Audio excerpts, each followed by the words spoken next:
ಒಬ್ಬ ಯುವತಿಯ ಹೃದಯ ಅಪರಾಧದಿಂದ ತುಂಬಿತ್ತು. ಅವಳು ಮಾಡಿದ ತಪ್ಪುಗಳು ಅವಳನ್ನು ಹಿಂಬಾಲಿಸುತ್ತಿದ್ದವು. ದೇವರು ನನ್ನನ್ನು ಕ್ಷಮಿಸಲಾರ ಎಂದುಕೊಂಡಳು. ಅವಳ ಹೃದಯ ಭಾರವಾಗಿ ಮುರಿದು ಹೋಗಿತ್ತು.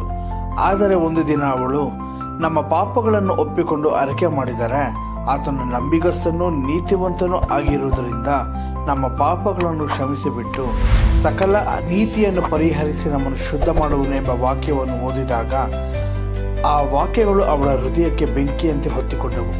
ಅವಳು ಪ್ರಾರ್ಥಿಸಿದಳು, ಕರ್ತನೇ, ನಾನು ಮಾಡಿದ ತಪ್ಪುಗಳನ್ನು ಒಪ್ಪಿಕೊಳ್ಳುತ್ತೇನೆ, ನನ್ನನ್ನು ಕ್ಷಮಿಸು ಎಂದು ತನ್ನನ್ನು ಒಪ್ಪಿಸಿಕೊಟ್ಟಳು.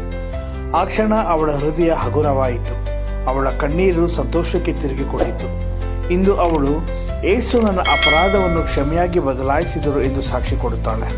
ಸ್ನೇಹಿತರೆ, ನೆನಪಿರಲಿ, ದೇವರ ಕ್ಷಮೆ ಎಲ್ಲಕ್ಕಿಂತ ದೊಡ್ಡದು.